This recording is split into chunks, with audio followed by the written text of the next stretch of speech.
કેમ છો રાજાણી સાહેબના મિત્રો? મજામાં છો? ગુજકેટની તૈયારી તમે કરી રહ્યા છો? ગુજકેટ પૂરું થશે એટલે જેડબલઈ અને નીટના પણ એમસીક્યુ રાજાણી સાહેબ આ રીતે લઈને આવશે. રોજ પ્રેક્ટિસ કરાવવાના છે, પણ તમારે મિત્રો વધુ ને વધુ શેર, લાઈક અને સબસ્ક્રાઇબ કરાવવું જોઈએ.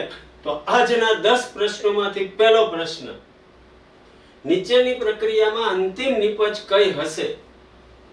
Br છે, બેન્ઝીન છે, CH2Cl છે. એનો મતલબ આ બ્રોમો છે એ પેરા સ્થાનમાં પેરા બ્રોમો બેન્ઝાઇલ ક્લોરાઇડ દેખાય, એનું મેગ્નેશિયમ ઇથર હારે પ્રક્રિયા કરવાથી A મળે. એની ભારે પાણી સાથે પ્રક્રિયા કરવાથી ખાલી જગ્યા મળે. આવું પ્રશ્ન છે. Br ની જગ્યાએ D આવી જાય, Br ની જગ્યાએ OD આવી જાય, નીચે Cl ની જગ્યાએ D આવી જાય કે Cl ની જગ્યાએ OD આવી જાય. મિત્રો વિચારવા જાઓ તો સૌથી પહેલા બ્રોમિન અને CH2Cl છે, મેગ્નેશિયમ ઇથર હારે પ્રક્રિયા કરે એટલે કંઈક આવી ઘટના બને. આ Br છે અને કાંઈ પ્રક્રિયામાં હેરાનગતિ ન થાય, પણ થાશે ક્યાં? તો કે CH2Cl છે એની જગ્યાએ CH2MgCl બનશે. આની ભારે પાણી એટલે D2O સાથે પ્રક્રિયા થાય. D2O સાથે પ્રક્રિયા થાય તો જેમ H2O હારે થતી હતી ને MgOHCl નીકળી જતા હતા, એમ અહીંયા MgODCl નીકળી જશે અને D છે એ D ભગવાન CH2 પાસે આવશે એટલે Cl ની જગ્યાએ ખાલી D નું વિસ્થાપન થશે. તો અહીંયા અજય રાજાણીનો એ નહીં, કલકત્તી સી આવે. મિત્ર ધ્યાન રાખો, પ્લીઝ ઉતાવળ ના કરો. આગળ વધીએ છીએ. બીજો પ્રશ્ન, ફિનોલ અને ઇથેનોલને વિભેદિત કરવા માટેની સાદી રાસાયણિક કસોટી કઈ છે? સોડિયમ ધાતુ, નિર્જળ ઝિંક ક્લોરાઇડ, સાંદ્ર HCl, તટસ્થ FeCl3, આપેલ ત્રણેય. મિત્રો સોડિયમ તો બે હારે કરે પ્રક્રિયા. આ ભાઈ છે આલ્કોહોલ માટેની છે, જ્યારે આ તટસ્થ FeCl3 છે, તટસ્થ FeCl3 ફિનોલ હારે જાંબલી રંગ આપે, ઇથેનોલ હારે પ્રક્રિયા કરે નહીં, એટલે અહીં જવાબ આવશે તટસ્થ FeCl3. મિત્રો જો ટેક્સ્ટ બુક વાંચી હોય તો ગુજકેટમાં 40 માંથી 40 લેવા, કેમેસ્ટ્રીમાં સેલા. રાજાણી સાહેબ રોજ એક વસ્તુ કહે છે, કેમેસ્ટ્રીનું પેપર 40 મિનિટમાં પૂરું થઈ જાય તો 20 મિનિટ છે ફિઝિક્સને આપી શકો. C2H5Br ની આલ્કોહોલિક KOH સાથે પ્રક્રિયા કરતા P બને. P ની બ્રોમિન અને CCl4 સાથે વધારે પડતા CCl4 સાથે પ્રક્રિયા કરતા Q બને. Q ની KCN અને વધારે KCN સાથે પ્રક્રિયા કરતા R બને. R ની H3O+ સાથેની પ્રક્રિયાથી નિપજ કઈ બને? સક્સિનિક એસિડ, મેલોનિક એસિડ, મેલિક એસિડ કે ઓક્ઝેલિક એસિડ? મિત્રો જ્યારે C2H5Br છે એ આલ્કોહોલિક KOH હારે પ્રક્રિયા કરે એટલે બીટા વિલોપન પ્રક્રિયા થાય અને બીટા વિલોપનના અંતે ઇથિન બની જાય. ઇથાઇલ બ્રોમાઇડ છે એનું ઇથિન. આ ઇથિનની પ્રક્રિયા Br2 અને CCl4 હારે કરો એટલે ડબલ બોન્ડને ઓળખવા માટેની કસોટી એટલે CH2Br CH2Br આવું બને. આ ભાઈની વધારે પડતા KCN હારે પ્રક્રિયા કરો એટલે Br ના સ્થાને બે જગ્યાએ Cn આવી જાય. આ ભાઈનું જળ વિભાજન કરો એટલે મિત્રો જળ વિભાજનને અંતે આ CH2 પણ CN છે એનું રૂપાંતરણ COOH આ 4 કાર્બન વાળો ડાયકાર્બોક્સિલિક એસિડ એટલે કે સક્સિનિક એસિડ બની જાય. કેવો એસિડ? સક્સિનિક. પેલા ઇથિન બને, ઇથિનની CCl4 ના Br2 હારે એટલે 1,2 ડાયબ્રોમો ઇથેન બને, એની KCN હારે પ્રક્રિયા કરો એટલે 1,2 ડાયસાઇનો ઇથેન. આ ભાઈની વધારે પડતું જળ વિભાજન કરો એટલે ડાયકાર્બોક્સિલિક એસિડ 4 કાર્બન વાળો એટલે સક્સિનિક એસિડ બને. મિત્રો કેમિસ્ટ્રી બહુ હેલું છે, ખાલી મગજમાં તમારે એક પછી એક સ્ટેપ કાઢવાના છે. ચોથો પ્રશ્ન, નીચે આપેલા પૈકી કયો એસિડ સૌથી નિર્બળ એસિડ છે? Orthobenzoic acid, parabenzoic acid, orthohydroxybenzoic acid, parahydroxybenzoic acid, metahydroxybenzoic acid કે બેન્ઝોઇક એસિડ?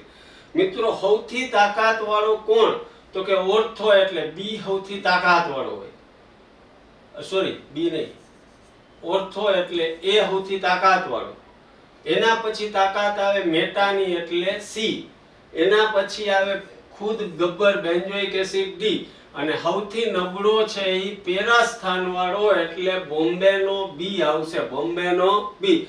મિત્રો આ ક્રમ મગજમાં રાજાણી સાહેબે એસિડિકતા સમજાવી છે, ન આવડતી હોય તો પ્લેલિસ્ટમાં જઈ વિડીયોમાં જઈ એસિડિકતા બેઝિકતા કેવી રીતે નક્કી કરવું એ જોઈ લેજો પ્લીઝ. અત્યારે તમારા મગજમાં ગોખતા નહીં, એક ફેર કન્સેપ્ટ જોઈ આવજો.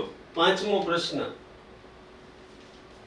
C3H6O ના શક્ય સમઘટકો જણાવો. મેં પહેલેથી દોરીને રાખ્યા છે. C3H6O એટલે આલ્ડીહાઇડ અને કીટોન તો હોય જ, એટલે પ્રોપેનોલ ને પ્રોપેનોન.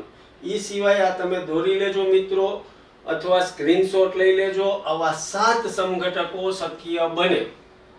ઘણી વખત આવા જોયા ના હોય પણ આ ટાઈપના 7 સમઘટકો બને. આગળ વધીએ છીએ. છઠ્ઠો પ્રશ્ન, નીચેનામાંથી કયા આયનની ચુંબકીય ચાકપાત્રા 5.93 bm થાય? તમને ઘણી વખત આ સૂત્ર કીધું છે, μ બરાબર √n × n+2. જો 5.93 હોય એનો મતલબ n ની સંખ્યા 5 અયુગ્મિત ઇલેક્ટ્રોન જેમાં હોય ઈ બની શકે.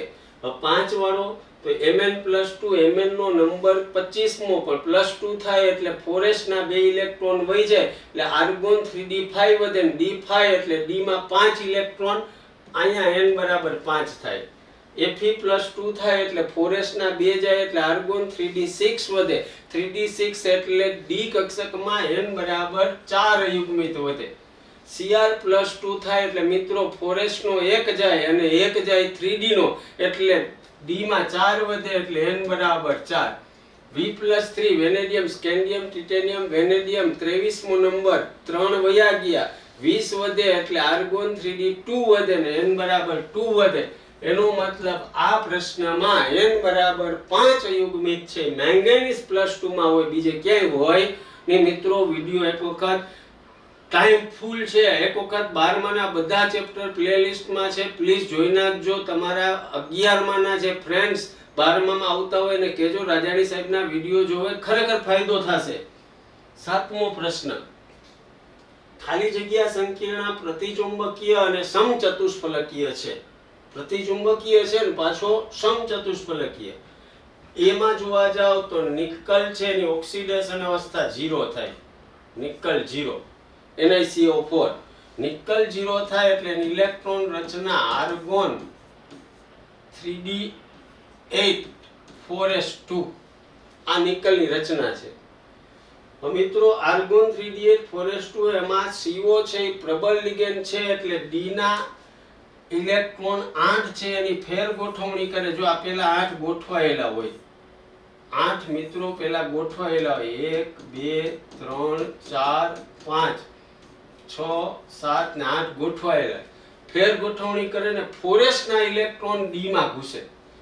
d માં ઘૂસે એટલે d માં ઇલેક્ટ્રોન રચના આવી થાય, એક s ખાલી રહે અને 3 p ખાલી રહે જેમાં CO ના ગોઠવાય. એનો મતલબ અહીં નિકલ 0 અવસ્થાને કારણે આર્ગોન છે ઈ 4s, આર્ગોન 3d8 4s2 માં 4s ના 2 ઇલેક્ટ્રોન 3d માં ગોઠવાઈ જાય એટલે ખાલી પડેલી 4 સંકર કક્ષકો sp3 બને એટલે સમચતુષ્ફલકીય છે. બધા ઇલેક્ટ્રોન યુગ્મિત છે એટલે પ્રતિચુંબકીય. એટલે આમાં આવશે અજય રાજાણીનો એ. બાકીના વિકલ્પ તમે જુઓ તો આ છે K2 NiCl4 નિર્બળ લિગેન્ડ છે એને કારણે ઇલેક્ટ્રોન છે એ બધા કેવા થઈ જાય, અયુગ્મિત રહે છે. અને અયુગ્મિત રહે છે એટલે અનુચુંબકીય થાય. સમચતુષ્ફલકીય છે પણ અનુચુંબક. K2 NiCl4 માં સાયનાઇડ પ્રબળ લિગેન્ડને કારણે પ્રતિચુંબકીય થાય પણ ઈ dsp2 સંકરણ એટલે સમચોરસ છે. એટલે મિત્રો આ રાજાણી સાહેબે સંકીર્ણમાં સમજાવેલું હતું, ડિટેલમાં અહીંયા ખાલી વધારાનું સમજાવ્યું એટલે કે પાછું રિકોલ થઈ જાય. આગળ વધીએ. 8મો પ્રશ્ન, લ્યુકાસ કસોટી શેની પરખ માટે ઉપયોગી? આલ્કોહોલ, આલ્કાઇલ હેલાઇડ, ફિનોલ કે આલ્ડીહાઇડ? આલ્કોહોલને ઓળખાણ માટેની કસોટી એટલે લ્યુકાસ કસોટી. આગળ વધીએ છીએ. 9મો પ્રશ્ન, નીચે આપેલા વિટામિનો પૈકી પાણીમાં એક દ્રાવ્ય છે, C, D, E કે પાણીમાં દ્રાવ્ય એટલે વિટામિન સી સિવાય કોઈ વિકલ્પ આવે નહીં. પાણીમાં દ્રાવ્ય એટલે વિટામિન સી. આજનો લાસ્ટ પ્રશ્ન બટ નોટ લીસ્ટ. રાજાણી સાહેબ હંમેશા તમારા માટે સતત પ્રયત્નશીલ રહેશે. તમે પણ હેલ્પમાં રહેજો. વધુ ને વધુ મિત્રોને જોડવાનું કહેજો. ગ્લુકોઝ નીચેનામાંથી કોની સાથે પ્રક્રિયા કરતો નથી? Br2 જળારત કરે છે, હાઇડ્રોક્સિલ એમાઇનારે કરે છે, HIR કરે. ગ્લુકોઝનું આખું બંધારણ રાજાણી સાહેબ ભણાવ્યું. આ Br2 જળારે કરે છે, હાઇડ્રોક્સિલ એમાઇનારે કરે છે, HIR પણ સોડિયમ બાયસલ્ફાઇટ આરે એ પ્રક્રિયા કરતો નથી. રાજાણી સાહેબના WhatsApp નંબર 9426202293 છે. કોઈ પણ ડિફિકલ્ટી માટે PDF અથવા IMP માટે નથી. એક વખત જોશથી બોલી નાખો, જય હિન્દ, ભારત માતા કી જય.